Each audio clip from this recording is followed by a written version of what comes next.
Amos അധ്യായം 3. Israel ജനമേ, ഈജിപ്തിൽ നിന്ന് കർത്താവ് മോചിപ്പിച്ച ഇസ്രായേൽ ഭവനം മുഴുവനുമെതിരെ അവിടുന്ന് അരുളി ചെയ്യുന്ന വചനം ശ്രവിക്കുവിൻ. ഭൂമിയിലുള്ള സകല ജനതകളിലും വെച്ച് നിങ്ങളെ മാത്രമാണ് ഞാൻ സ്വന്തമായി ഗണിച്ചത്. അതിനാൽ നിങ്ങളുടെ എല്ലാ പാപങ്ങൾക്കും ഞാൻ നിങ്ങളെ ശിക്ഷിക്കും. പ്രവാചക ദൗത്യം. ആലോചിച്ചുറയ്ക്കാതെ രണ്ടുപേർ ഒരുമിച്ച് യാത്ര തിരിക്കുമോ? ഇരയെ കാണാതെ വനത്തിൽ സിംഹം ഗർജിക്കുമോ? എന്തിനെയെങ്കിലും പിടിയിലൊതുക്കാതെ സിംഹക്കുട്ടി ഗുഹയിൽ നിന്ന് അലറുമോ? കെണിയൊരുക്കാതെ പക്ഷി കെണിയിൽപ്പെടുമോ? ഒന്നും കുടുങ്ങാതെ കെണി വീഴുമോ? പട്ടണത്തിൽ കാഹളധ്വനി കേട്ടാൽ ജനങ്ങൾ ഭയപ്പെടാതിരിക്കുമോ? കർത്താവ് അയക്കാതെ പട്ടണത്തിൽ അനർത്ഥം ഉണ്ടാകുമോ? ദൈവമായ കർത്താവ് തന്റെ ദാസരായ പ്രവാചകന്മാർക്ക് തന്റെ രഹസ്യങ്ങൾ വെളിപ്പെടുത്താതെ ഒന്നും ചെയ്യുന്നില്ല. സിംഹം ഗർജിച്ചു, ആരാണ് ഭയപ്പെടാതിരിക്കുക? ദൈവമായ കർത്താവ് സംസാരിച്ചു, ആർക്ക് പ്രവചിക്കാതിരിക്കാൻ കഴിയും? സമരിയായുടെ നാശം. അസീറിയായിലെയും ഈജിപ്തിലെയും ശക്തി ദുർഗങ്ങളിൽ പ്രഖ്യാപിക്കുക. സമരിയായിലെ മലകളിൽ ഒരുമിച്ച് കൂടുവിൻ, അവളിലെ കലഹങ്ങളും മർദ്ദനങ്ങളും കാണുവിൻ. കർത്താവ് അരുളി ചെയ്യുന്നു, അക്രമവും കവർച്ചയും കൊണ്ട് തങ്ങളുടെ കോട്ടകൾ നിറയ്ക്കുന്നവർക്ക് നീതി പ്രവർത്തിക്കാൻ അറിയുകയില്ല. അതിനാൽ ദൈവമായ കർത്താവ് അരുളി ചെയ്യുന്നു, ശത്രു നിങ്ങളുടെ ദേശം വളയും, നിങ്ങളുടെ പ്രതിരോധങ്ങൾ തകർത്ത് കോട്ടകൾ കൊള്ളയടിക്കും. കർത്താവ് അരുളി ചെയ്യുന്നു, സിംഹത്തിന്റെ വായിൽ നിന്ന് ഇടയൻ ആടിന്റെ 2 കാലോ ചെവിയുടെ അറ്റമോ വീണ്ടെടുക്കുന്നത് പോലെ സമരിയായിൽ പാർക്കുന്ന ഇസ്രായേൽ ജനം കട്ടിലിന്റെ ഒരു മൂലയും കിടക്കയുടെ ഒരറ്റവും കൊണ്ട് രക്ഷപ്പെടും.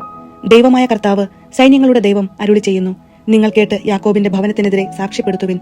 ഇസ്രായേലിനെ അതിന്റെ അതിക്രമങ്ങൾക്ക് ഞാൻ ശിക്ഷിക്കുമ്പോൾ ബഥേലിലെ ബലിപീഠങ്ങൾ ഞാൻ തകർത്തു കളയും. ബലിപീഠങ്ങളുടെ വളർകോൺ ഞാൻ ഛേദിക്കും, അവ നിലം പതിക്കും. അവന്റെ ഹേമന്ത വസതികളും ഗ്രീഷ്മ ഭവനങ്ങളും ഞാൻ നശിപ്പിക്കും. ദന്തനിർമ്മിതമായ ഭവനങ്ങൾ തകർന്നു പോകും, മഹാസൗധങ്ങൾ നാമാവശേഷമാകും. കർത്താവാണ് അരുളി ചെയ്യുന്നത്. ആമോസ് അധ്യായം 4. ദരിദ്രരെ പീഡിപ്പിക്കുകയും അവശരെ ചവിട്ടി അരയ്ക്കുകയും ഞങ്ങൾക്ക് കുടിക്കാൻ കൊണ്ടുവരിക എന്ന് ഭർത്താക്കന്മാരോട് പറയുകയും ചെയ്യുന്ന സമരിയ മലയിലെ ബാഷാൻ പശുക്കളെ ശ്രവിക്കുവിൻ. ദൈവമായ കർത്താവ് തന്റെ പരിശുദ്ധിയെ സാക്ഷി നിർത്തി ശപഥം ചെയ്തിരിക്കുന്നു, ശത്രു നിങ്ങളെ കൊളുത്തിട്ടിടയ്ക്കുന്ന നാൾ വരുന്നു. നിങ്ങളിൽ അവസാനത്തേതിനെയും അവർ ചൂണ്ടയിൽ കോർത്തു വലിക്കും. കർത്താവ് അരുളി ചെയ്യുന്നു, നിങ്ങൾ ഓരോരുത്തരും അടുത്തുള്ള മതിൽ പിളർപ്പുകളിലൂടെ പുറത്തു കടക്കും. ഹെർമോണിലേക്ക് നിങ്ങൾ വലിച്ചെറിയപ്പെടും. ഇസ്രായേലിന്റെ ദുശാഠ്യം. ബഥേലിൽ ചെന്ന് അകൃത്യം ചെയ്യുവിൻ, ഗിൽഗാലിൽ ചെന്ന് കഴിയുന്നത്ര അകൃത്യങ്ങൾ ചെയ്യുവിൻ. പ്രഭാതം തോറും നിങ്ങളുടെ ബലികളും എല്ലാ 3-ാം ദിവസവും നിങ്ങളുടെ ദശാംശങ്ങളും കൊണ്ടുവരുവിൻ. പുളിപ്പിച്ച മാവ് കൊണ്ട് കൃതജ്ഞതാ ബലി അർപ്പിക്കുവിൻ. നിങ്ങളുടെ സ്വാഭീഷ്ട കാഴ്ചകൾ കൊട്ടിഘോഷിക്കുവിൻ. ഇസ്രായേൽ ജനമേ, അതാണ് നിങ്ങൾക്കിഷ്ടം. ദൈവമായ കർത്താവ് അരുളി ചെയ്യുന്നു, നിങ്ങളുടെ എല്ലാ നഗരങ്ങളിലും പല്ലിന് പണിയില്ലാതാക്കിയത് ഞാനാണ്. നിങ്ങളുടെ പാർപ്പിടങ്ങളിൽ ആഹാരത്തിന്റെ തരി പോലും ഇല്ലാതാക്കി. എന്നിട്ടും നിങ്ങൾ എന്റെ അടുത്തേക്ക് മടങ്ങി വന്നില്ല. കർത്താവ് അരുളി ചെയ്യുന്നു, കൊയ്ത്തിന് 3 മാസമുള്ളപ്പോൾ ഞാൻ മഴ മുടക്കി. ഒരു നഗരത്തിൽ മഴ പെയ്യിച്ചപ്പോൾ മറ്റൊന്നിൽ പെയ്യിച്ചില്ല. ഒരു വയലിൽ മഴ പെയ്തപ്പോൾ മഴ ലഭിക്കാതെ മറ്റൊരു വയൽ വരണ്ടു. 2-3 നഗരങ്ങളിലുള്ളവർ ദാഹജലം പ്രതീക്ഷിച്ച് മറ്റൊരു നഗരത്തിലേക്ക് പോയി. അവിടെ അവർക്ക് അത് തൃപ്തിയാവോളം ലഭിച്ചില്ല. എന്നിട്ടും നിങ്ങൾ എന്റെ അടുത്തേക്ക് മടങ്ങി വന്നില്ല.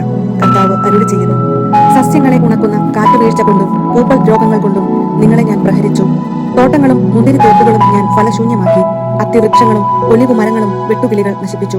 എന്നിട്ടും നിങ്ങൾ എന്റെ അടുത്തേക്ക് മടങ്ങി വന്നില്ല. കർത്താവ് അരുളി ചെയ്യുന്നു, ഈജിപ്തിൽ ചെയ്തതുപോലെ ഞാൻ നിങ്ങളുടെ ഇടയിലേക്ക് മഹാമാരി അയച്ചു. നിങ്ങളുടെ യുവാക്കളെ ഞാൻ വാളിനിരയാക്കി. നിങ്ങളുടെ കുതിരകളെ ഞാൻ പിടിച്ചുകൊണ്ടുപോയി.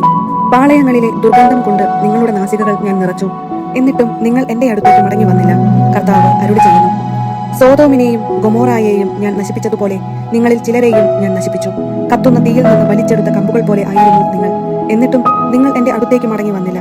കർത്താവ് അരുളി ചെയ്യുന്നു, അതുകൊണ്ട് ഇസ്രായേൽ ജനമേ, ഞാൻ നിങ്ങളോട് ഇത് ചെയ്യും. ഇസ്രായേൽ ജനമേ, നിങ്ങളുടെ ദൈവത്തിന്റെ സന്ദർശന ദിനത്തിന് ഒരുങ്ങിക്കൊള്ളുവിൻ.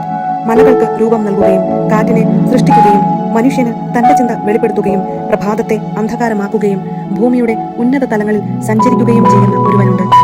സൈന്യങ്ങളുടെ ദൈവമായ കർത്താവ് എന്നാണ് അവിടുത്തെ നാമം.